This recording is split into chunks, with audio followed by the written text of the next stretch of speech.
Hello and welcome to Jeremy's Yorkshire allotment adventures on what is a beautiful morning down here on the allotment.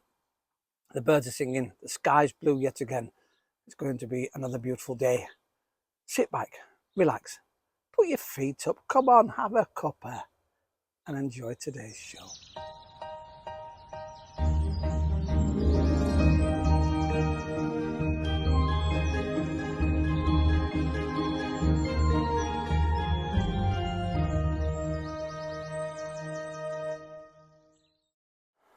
Well, I'm just having a little rest. I've been clearing the allotment and it's took about, well, I did one massive trip to the tip yesterday and I've got another one planned today, because over the years you tend to put things in places, well I do anyway, and you think I'll put that there, I'll put that there, I'll put that there, and we'll take it to the tip eventually. Never get round to it, you're always too busy. Well, yesterday was such a beautiful day and I'd done all the jobs I could do actually on the allotment, so I started to tidy up. And in fact, here's a photograph of today's rubbish that is going to the tip, and there's all sorts of things, you know, lots of weeds of course, and lots of plastics that are broken, so old pots, old bottles now that are unusable because they become brittle, they've been in the sun, so we'll get rid of those, we'll get a new set in. There will be of course recycle the bottles, and yeah, that's my job for today. I've also been transplanting, and a lot of my little pots now have become big pots. So there were little pots like this and they're now big pots like this, which I love to do actually, because it's a progression, isn't it? Why do we transplant? Well, often your roots are pot bound, so little roots like this, but it's fascinating seeing the different root systems. So here are some sunflowers. They're not the giant ones, they're just a teddy bear sunflower, like a little round ball of just fluff basically. They're absolutely beautiful things. So these are the root system for a teddy bear sunflower, which is nice. Now, from this little pot here, as you can see, they're quite fluffy roots too. They're quite compact and quite close. So they're sending roots out all over the place to try and find obviously water and the nutrients. I was a bit shocked to see this though. Here is a slug. So slug, somehow, either it's been an egg when it's been somehow caught up in the compost, because it can't have got in there in any way. So it must have been the compost when we did the composting, when we first put the seeds in, and it's survived and it's grown. I thought something was up because one of my, and I'm going to, when I transplant some of those, one of the leaves have been slightly attacked, and I think, well, how? Because some of it's in water, so it feeds directly, but they're in massive trays off the floor, so I don't know how they've got there. Everything was clean anyway. So that's one of the reasons I love to transplant. You can check the roots, make sure they're okay. You can also look for bugs and things. Not only that, not only slugs, but little snails as well. Also actually in your compost. Get rid of those of course, and then repot into a bigger pot, and they love it. So we've seen the sunflower. Let's look at a sweet pea. Difference in root system. Can you see that sweet peas virtually go straight? Some are obviously curled because they have to curl around the pot, but basically they're down, they're long roots. In fact, they're so long. Here's a picture of a pot with a root straight from the bottom. So this sweet pea is trying to escape. Rather than go around the pot, she's gone straight through the bottom of the hole, and it's twice as big as a pot. That's now in a much bigger pot, ready to grow further up before I put it somewhere here on the allotment. Or I might even take those home because they smell absolutely beautiful when they're in a border. And of course they grow up the wall, so they need a little something to help them around the back so they can grow up. And I look forward to seeing those lovely flowers. And remember, if you do grow sweet peas, I've said this before, some varieties of sweet peas do actually put the pea pods on. There's no peas in them, or some do very small peas. Be very careful, do not eat them.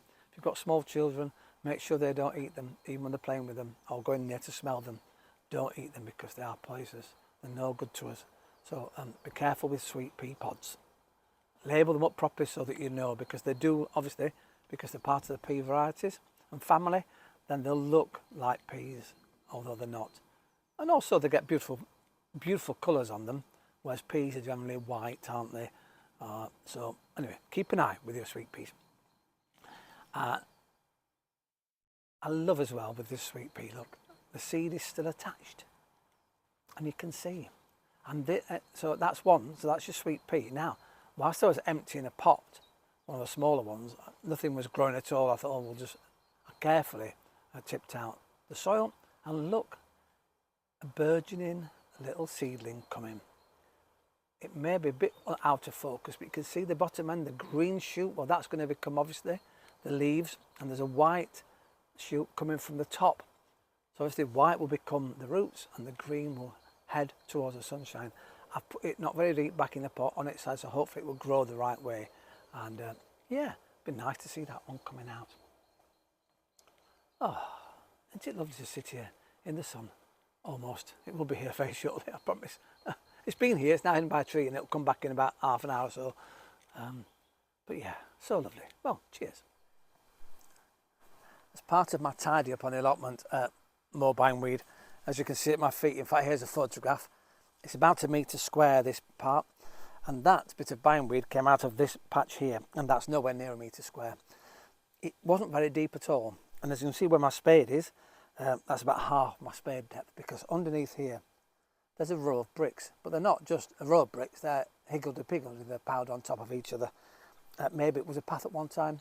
It's not now, it's all broken up and it's really difficult to dig out. I've tried to dig it out, I've had all sorts in there, so I'm going to leave it, because this I'm going to make into a flower bed. And this is obviously my border between the next door neighbour's allotment. We have bindweed all over the place here, and it mainly comes from this end, it'll come from that angle. So I'm working my way along here, and I'll have a lovely border all the way along, and we'll get more and more bindweed out. And in fact I can see a piece over here, and let me just see if I can get that. But obviously if you pull it directly, sometimes it comes out and sometimes it doesn't, and so I'm going to dig right along here, and well, hopefully we'll have a lovely new flower bed for when we start putting all our sunflowers out, maybe our sweet peas along here, lots of wildflowers. I'm going to get some more of those, and we'll have a lovely area, because actually even though the sun's behind me on this side, before when I've had sunflowers they tend to face that way, because that's where the blue skies are. That's where the majority, even though light comes from here, they seem to look that way a lot. So we're going to get them along here, then we can enjoy them, hopefully, in the next few months. Oh, I'll have to stand up my knees. Here we go, 2, 3. Told you I can't get up. Well, what another day it's been today. And finally finished the job that I started early, very early this morning. This is where I had lots of rubbish, and this is the stuff I was talking about early in the video about taking stuff to the tip. As you see here today, I've got another pile of rubbish, which has come, believe it or not, from down the side here of my greenhouse. So this used to have a water butt here, and all down there was just full of bags. I just used to chuck them over once I'd utilised them, and all bits of rubbish. I decided, because this was falling apart, to take a look at it this morning, my greenhouse, and I suddenly realised actually the top half, the glass sections in the top half weren't too bad. I tried to take them out and the putty was absolutely solid, so it's taken ages, and I smashed a couple of pieces of glass, and I thought, well, why not utilise my polytunnel plastic that I've got enough left. So I've covered the whole of this side and the whole of the front here, top to bottom. It's fastened on with pallet sections, and it's done really well actually. Funny enough, we'll pop inside in a moment, because it's made such a difference already to the greenhouse itself. It's taken all day to do it, because I've had to clear up, get rid of glass of course, and I said this lot next week will go to the tip once again. Ah, exciting times. So here we are inside the greenhouse, and well, as I said, outside it's a lot warmer in here already. I've got a full cover on this wall here and a full cover behind me, and there's nowhere actually that wind can get from this side. So already it's making a difference. I built some shelves here, and they're a bit rickety. A neighbour of mine at home was having his roof done, and there's lots of old roof slats, so I've took them. There's a pallet that had the tiles on, and they've taken it apart, but it just fits perfectly here. In fact, I'll take a photograph, and you can see the photograph. You can see my shelf unit I've made. It's a bit higgledy-piggledy, but I quite like that.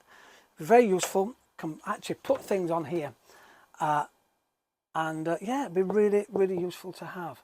Never really utilised this space properly, because all I've done in the past, I've put lots of bubble wrap up to try and stop the wind and the cold getting in.